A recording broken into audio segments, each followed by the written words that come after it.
여러분 삶의 페이스메이커이자 달리면서 듣는 러닝라디오 러너스 하이입니다. 불과 몇 년 사이에 삶의 모습이 정말 많이 달라졌습니다. 이제 더 이상 신체를 통한 물리적인 경험을 하지 않아도 되는 시대가 되었어요. 구글은 학생들이 가상으로 현장 학습을 할 수 있는 시스템을 개발해 제공하고 있습니다.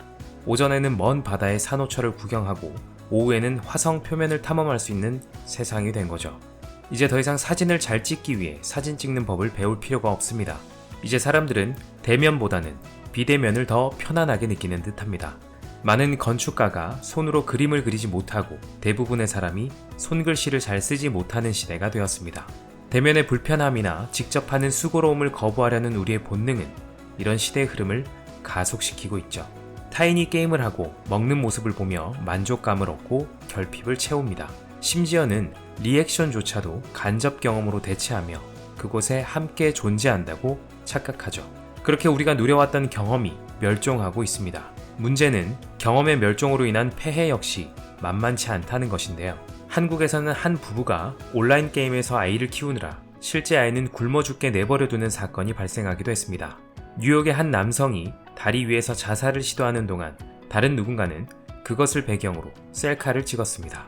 2016년 한 피자집에서 소아 성애자들이 아이들을 납치 감금했다는 극단적인 음모론을 믿은 한 남성이 그곳에 나타나 총을 난사하기도 했습니다. 온라인과 오프라인의 경계가 모호해졌고 어느 것이 진실인지 거짓인지 구별하기가 점점 더 어려워지고 있습니다. 육체적인 경험뿐만 아니라 주관적인 감정마저도 기술에 의존하고 있죠. 우리에게 널리 알려진 델포이의 신탁은 너 자신을 알라에서 너 자신을 보여라로 대체되어 가고 있습니다. 결국 인류는 방향감을 상실했고 인간성은 더욱 모호해졌습니다. 네, 크리스틴 로젠의 책 경험의 멸종의 내용입니다. 저자의 주장에 의하면 인류는 지금 경험의 멸종과 더불어 현실 세계 붕괴의 기로에 놓여 있는 듯합니다.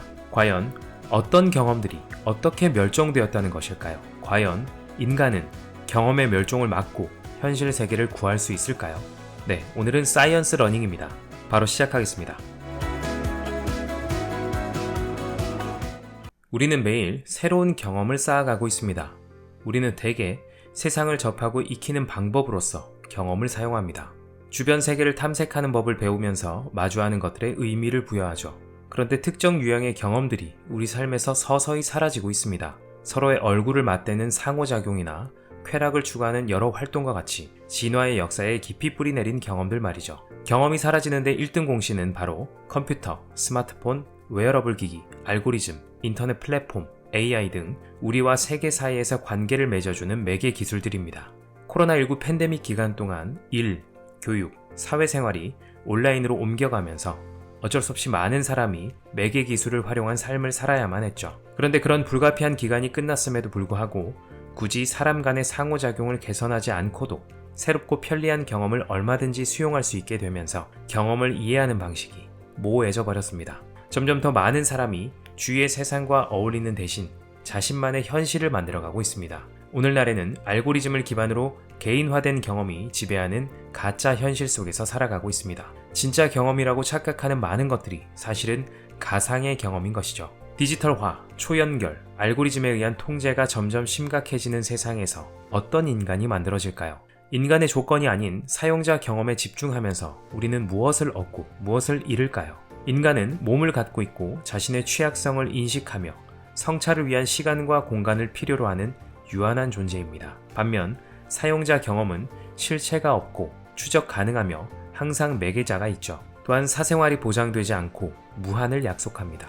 이 디지털 기술은 현실 인식을 약화시킵니다. 그리고 의사결정에 영향을 미치는 훨씬 더 공격적인 도구가 된다고 하는데요. 사람들이 끌릴 수밖에 없게 하는 디지털 기술의 반응성과 정확성은 우리의 주체의식을 꽤나 흔들고 있죠. 일상적인 디지털 도구는 인간의 기량을 조금씩 깎아먹고 결국 조종사가 아닌 방관자로 전락시키고 있습니다.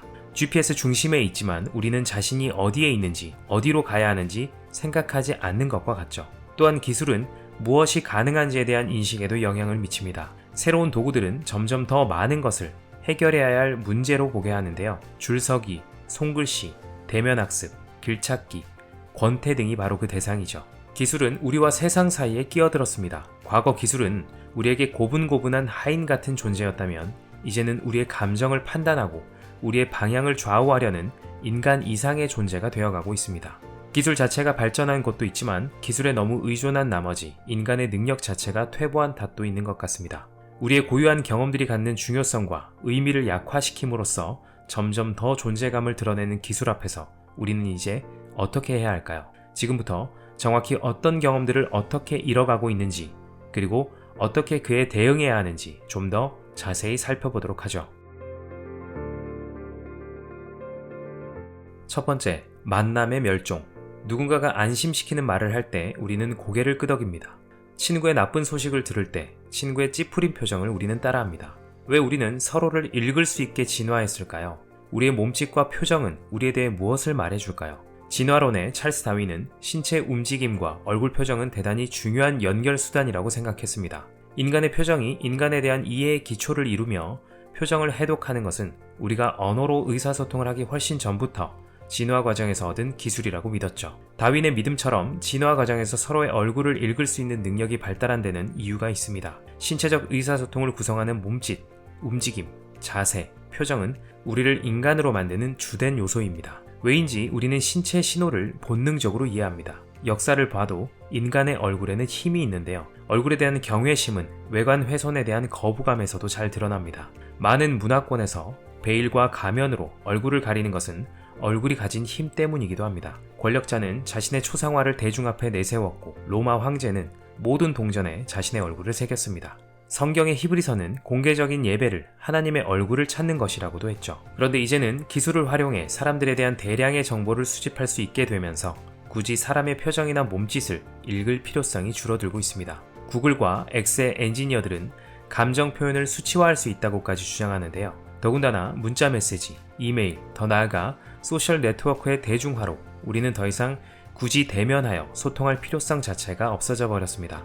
얼굴이나 몸짓은 이제 인간의 가장 강력한 의사소통의 도구라는 지위에서 내려와야 할까요? 우리는 서로를 바라보도록 설계되어 있습니다. 마주 보는 것은 다양한 생리적 반응을 자극하는데요. 강렬한 눈맞춤은 심박수를 높이고 인간의 중추신경계에서 신경 전달 물질이 분비되게 하며 기분과 스트레스 조절에 관여하는 유기화합물 페닐에티라민의 분비를 촉진합니다. 한 과학자는 감각기관과 운동기관에서부터 뇌가 발달한 특별한 방식에 이르기까지 우리의 생물학적 기관 전부가 주로 대면 의사소통을 위해 설계되었을 것이라고 주장합니다. 대면하여 소통하는 것은 여러 가지 면에서 순기능이 있는데요. 마주보고 소통할 때 사용하는 비언어적 신호는 신뢰감 향상에 도움이 됩니다. 사회과학자들은 전화, 줌, 메시지보다는 직접 대면한 상황에서 도움을 청하는 것이 훨씬 더 효과적이라는 점을 발견하기도 했고요. 낯선 사람 간의 협력에 대한 실험에서도 상대의 신뢰성을 평가하는 능력은 온라인으로 소통한 사람들보다 훨씬 좋았다고 합니다.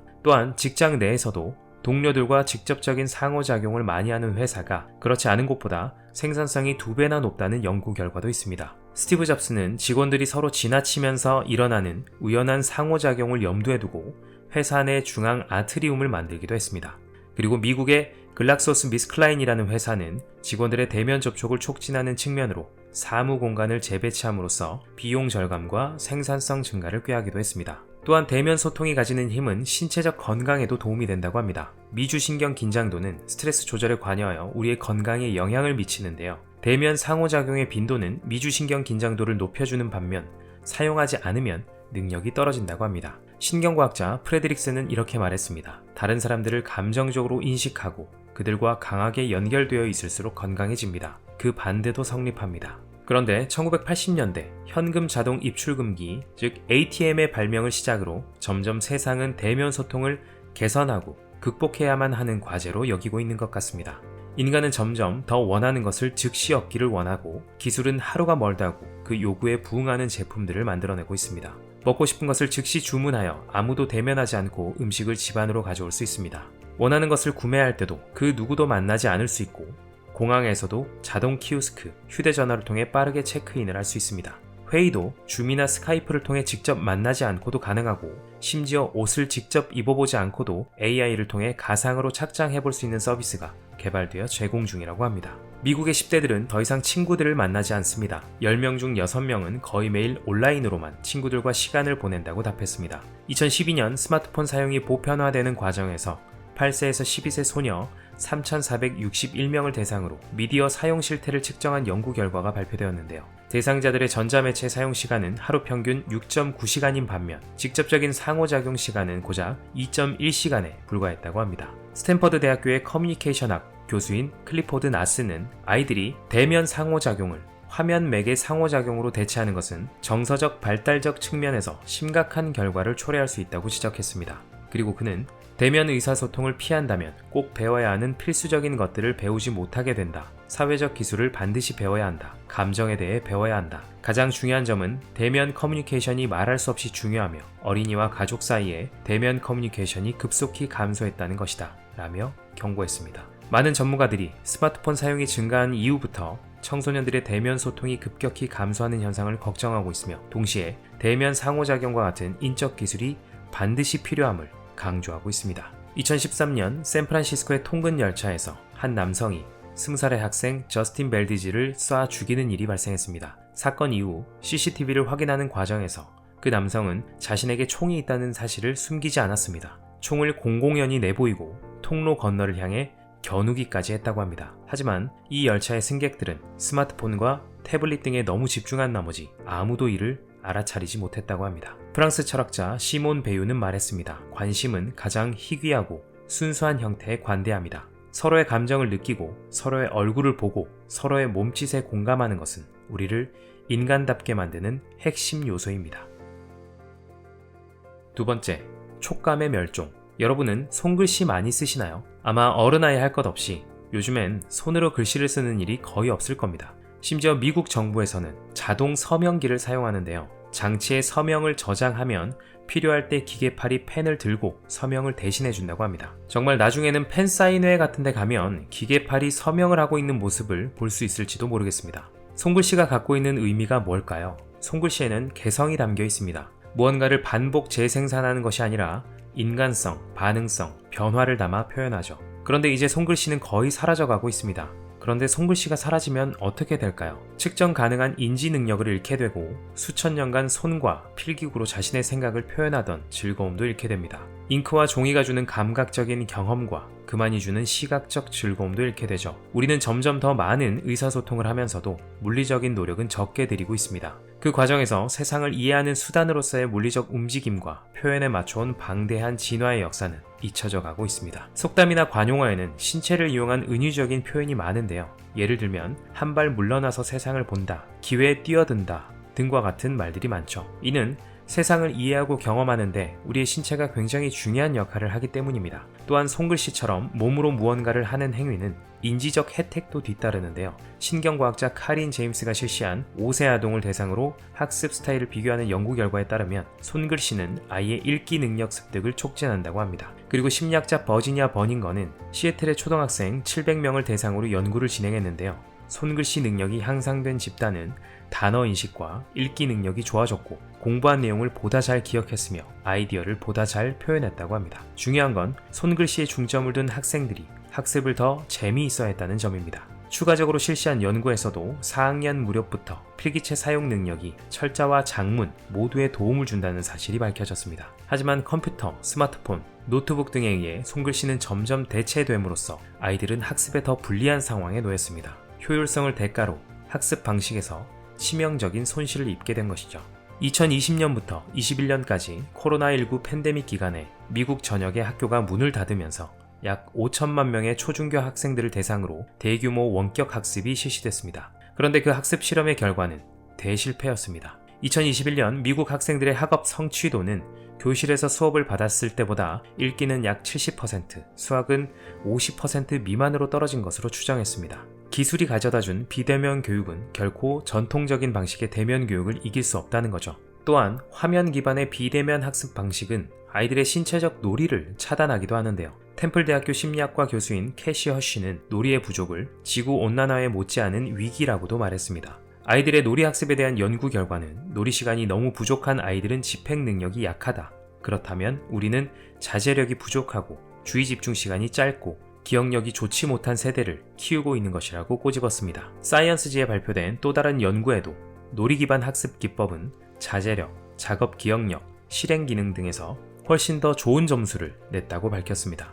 가상학습의 신세계에서 우리는 얻은 것뿐만 아니라 무엇을 잃고 포기했는지도 진지하게 고민해봐야 할 시기인 것 같습니다. 교육 전문가 에리카 크리스타키스는 이렇게 말했습니다. 어린아이들의 놀이를 허락하지 않는 것은 그들이 세상을 이해할 권리를 허락하지 않는 것과 같다.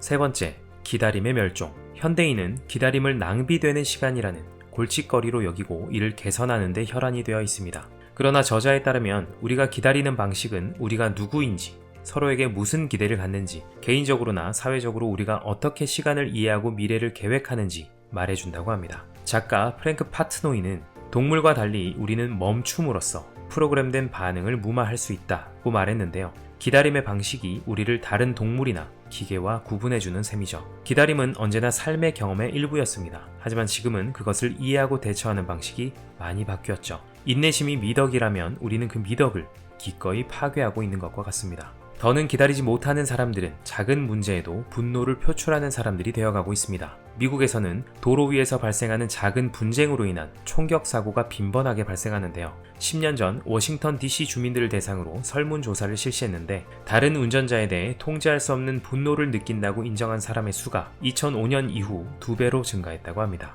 이후 이른바 이 로드레이지는 더 심각한 사회 문제가 되었습니다. 미국의 교통안전재단에 따르면 2019년 운전자의 거의 80%가 지난 30일 동안 운전 중 적어도 한 번은 상당한 분노, 공격성, 로드레이지를 표현했다고 밝혔습니다. 그 해에만 로드레이지로 인해 446건의 충돌 사고가 발생했고 502명이 사망했는데 2020년에는 로드레이지 총격 사건으로 사망하거나 부상당한 사람은 한 달 평균 42명에 달해 불과 4년 전보다 2배 가까이 늘어난 수치라고 합니다. 이에 대해 저자는 이런 현상이 일상의 속도가 빨라진 것과 연관이 있다고 말합니다. 일상의 속도가 빨라지면 빨라질수록 인간의 참을성에도 문제가 생긴다는 것이죠. 우리는 이제 검색을 하는 그 몇 초도 기다리기 힘듭니다. 그래서 인간은 QR코드라는 것을 만들었습니다. 온라인 쇼핑객들이 페이지 로딩을 얼마나 기다릴 수 있는지를 연구했는데요. 그 결과 불과 2초가 마법의 숫자라는 것을 알아냈습니다. 참고로 3년 전은 4초였다고 합니다. 또 전 세계에서 총 2,300만 개의 동영상을 시청한 670만 명의 시청 습관을 분석했는데요. 2초 안에 동영상이 재생되지 않으면 시청자는 시청을 포기했다고 합니다. 현대인에게 지루함은 필요악입니다. 기다리는 시간이 기술에 힘입어 극도로 단축돼 가고 있지만 그 기다리는 시간마저도 사람들은 매개 기술에 의존하려고 합니다. 미국의 18세에서 29세의 젊은이 중 72%가 지루함을 없애기 위해 휴대전화를 사용한다고 답했습니다. 지루함을 다룬다는 것은 곧 자기조절 능력을 의미합니다. 주의를 빼앗는 끊임없는 오락거리와 자극으로 지루함을 대체하면 과연 어떤 일이 일어날까요? 지그문트 프로이트는 살아있는 유기체에게는 자극으로부터의 보호가 자극의 수용보다 더 중요하다라고 말했습니다. 이처럼 기다림을 받아들이지 못하고 매 순간 자극을 과잉으로 받아들이게 되면 심각한 부작용들이 초래된다고 하는데요. 첫 번째는 주의력의 약화입니다. 그리고 두 번째는 미하이 칙센트미하이 박사가 말한 최고의 행복인 순수한 몰입이 방해됩니다. 그리고 세 번째는 공감과 같은 시간과 인내심을 발휘해야 형성되는 정신적 습관이 소모됩니다. 네 번째는 창의성이 쇠퇴됩니다. 사고를 할 수 있는 시간에도 우리의 주의는 온통 기계에게 빼앗기고 있죠. 우리가 과거에 멍 때리면서 할 수 있었던 자기인식, 창의적인 숙고, 미래에 대한 계획, 사건과 경험의 의미에 대한 성찰 등은 경험하기 힘든 것들이 되어버렸습니다. 이런 과정들이야말로 우리의 삶을 더 풍부하게 만들고 오직 인간들만이 할 수 있는 것인데도 말입니다. 앞서 말했듯 기다림은 정상적인 인간 경험이 아닌 해결해야 할 문제가 되었습니다. 시간을 쉽게 채우는 데 익숙해지면 기대의 기회는 사라집니다. 참을성 있게 사회적 문제를 해결해 나가는 것도 협력과 대화를 통해 합의를 이끌어내는 것도 매우 어려운 일이 될 수도 있습니다. 저자는 말합니다. 모든 사람이 다른 곳으로, 미래로 서둘러 움직인다. 아무도 자기 자신에게 이르지 못했기 때문이다. 자신의 내면으로 들어가서 자신이 누구인지, 무엇을 좋아하는지, 세상과 사람들에 대해 어떻게 생각하는지 파악하려면 시간, 인내, 지루함, 백일몽, 발견에 대한 기대가 필요하다. 이것들이 없다면 우리는 그저 시간을 죽이고 있는 것이다. 네 번째, 감정의 멸종. 혹시 밈이라는 단어 들어보셨나요? 밈은 유전 물질이 계속 재생되어 전달되는 방식과 같이 사회적으로 바이러스처럼 전달되는 아이디어를 말합니다. 문구도, 이미지도, 단어도 밈이 될 수 있지만 어떤 경우에든 밈은 무언가에 대한 강력한 감정적 반응입니다. 그리고 온라인상에서 무의식적으로 감정을 표현하는 또 다른 수단이 있는데요. 바로 이모티콘입니다. 밈과 이모티콘은 모두 감정을 표현하는 일종의 구두점입니다. 인간의 경험 중 한 측면인 감정적인 삶을 화면에 옮기려는 창의적인 시도이며 꽤나 성공을 거두었죠. 감정은 놀랍고 변덕스럽고 복잡합니다. 그리고 극히 주관적이어서 측정하기가 어렵습니다. 나를 웃게 하는 것이 다른 사람을 울게 할 수도 있고 우리는 자기 자신의 감정조차 완전히 식별할 수 없죠. 그런데 각종 장치와 소프트웨어를 통해 감정 표현을 매개하는 경우가 점점 늘어나고 있습니다. 이메일, 문자 메시지, 소셜미디어 등 각각의 플랫폼은 자신을 다르게 표현하려고 부추기고 있습니다. 가까운 미래에 기술자들은 인간의 감정을 활용해 우리를 추적, 자극, 설득, 심지어는 강압할 수 있는 다양한 신기술을 내놓을 수 있다고 말합니다. 그런데 기술이 매개가 된 감정 표현이 나의 감정을 정확히 표현할 수 있을까요? 인스타 게시물에 전달된 좋아요가 나의 복잡 미묘한 감정을 전달하고 서로가 더 가깝게 연결되어 있다는 느낌을 줄 수 있을까요? 저자는 말합니다. 감정이라는 괴팍한 야수를 길들이는 것은 현대 기술이 극복할 수 없는 또는 극복해서는 안 되는 도전이라고 말입니다. 그럼 인간만이 느낄 수 있는 이 감정이라는 것은 어떤 의미일까요? 신경과학자 안토니오 다마지오는 감정을 다음과 같이 설명했습니다. 우리의 느낌은 신체적 상태에 대한 정신적 경험이며 다른 동물에게는 없는 수준의 의식이 필요하다. 감정에는 정체성 또는 자아의식이 필요하고 자아의식이 있어야만 감정의 주인인 개인이 감정을 알아차리게 된다. 감정은 의식적으로 인지할 수도 있고 무의식적으로 경험할 수도 있는 것이다. 감정을 느끼고 상대의 감정을 읽는 것은 인간만이 할 수 있는 고유의 활동이자 사회적 도구라고 볼 수 있습니다. 그런데 매개된 환경에서 많은 시간을 보내는 것은 다른 사람의 감정을 읽는 능력을 약화시킵니다.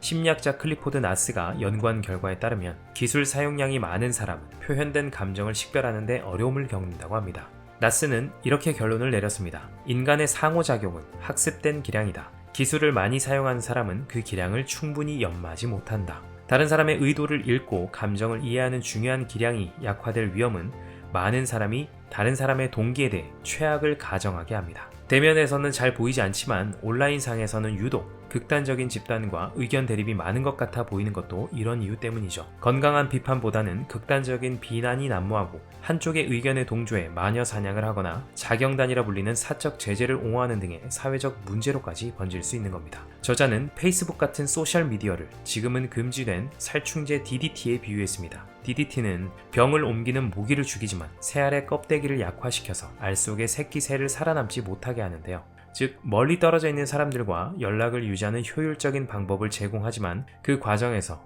우리의 행동에 대한 책임감과 기꺼이 감정적 위험을 감수하려는 마음 등을 약화시켰다는 거죠. 반면에 공감은 상상력과 의지가 필요한 행위입니다. 다른 사람의 관점에서 세상을 보려고 노력해야 합니다. 또한 물리적 신체를 통해 다른 사람의 움직임과 표정을 관찰해야 가능하죠. 미시건 대학교 사회연구소의 연구 결과 오늘날 대학생의 공감 능력은 20-30년 전의 대학생보다 약 40%가 낮으며 가장 급격한 감소세는 스마트폰 보급과 추세가 일치한다고 합니다. 2022년에는 팬데믹의 여파로 대학생들의 불안과 우울증이 증가했고 공감 능력도 크게 감소했다고 합니다. 더 이상 우리는 상호작용을 통해 감정을 표현하거나 읽는 행위를 하지 않고 그저 가상의 공간에서 소비하거나 극단적인 의견에 동조하는 식으로 감정을 표현하고 있습니다.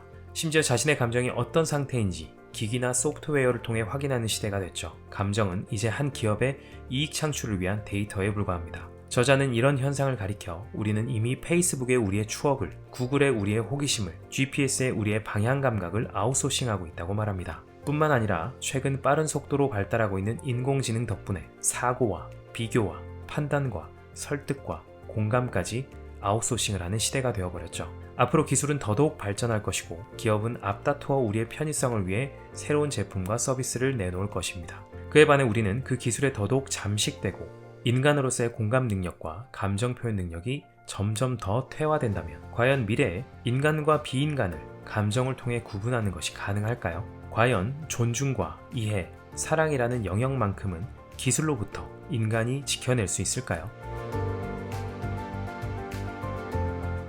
엔지니어이자 벤처 캐피털리스트인 마크 앤드리스는 우리가 할 수 있는 경험을 특권이라고 말합니다. 의미 있는 경험, 아름다운 환경, 풍부한 자극, 대화하고 함께 일할 수 있는 매력적인 사람들이 있는 현실을 사는 것은 소수의 사람들이라고 하죠.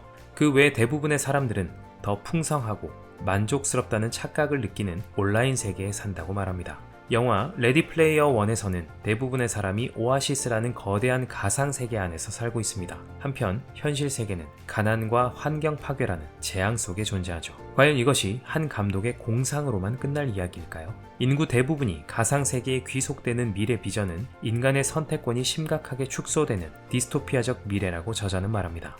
화면 속의 상호작용에 많은 시간을 할애할수록 국가 비만율은 높아지고 신체적 질병이 증가합니다. 또한 불안과 우울증 같은 정신질환도 유행하기 시작했죠. 변화 속도가 빨라도 너무 빠릅니다. 사라진 것을 생각할 때쯤이면 더 새로운 방식이 이미 등장하죠. 알고리즘은 더 정교해져 가고 있고 AI는 기술의 한계를 무색하게 합니다. 소셜 플랫폼은 정치적 양극화와 증오 이념의 확산에 기여하고 폭력을 선동하기도 합니다.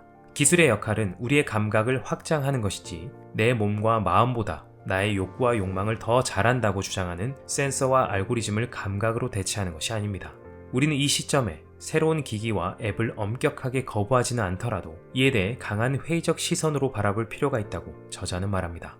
이런 사회적 문제에 대해 기업이 지는 책임은 분명 한계가 있을 겁니다. 우리 스스로가 변화하고 행동해야 합니다. 더 많은 대면 상호작용에 참여하고 공적 공간에서 다른 사람을 더 주의 깊게 살피고 배려하고 스마트폰 사용을 최소화하려는 등의 노력이 필요합니다. 온라인에서 많은 시간을 보낼 때의 기회비용을 고민하고 즉각적인 만족에 대한 욕구도 억제해야 합니다. 그리고 더 건전한 공동체로 이어지는 미덕과 관행을 되살려야 합니다. 우리의 이야기는 구글이 대신할 수 있는 것이 아니며 우리의 감정을 인스타가 대신 느끼게 해서는 안 됩니다.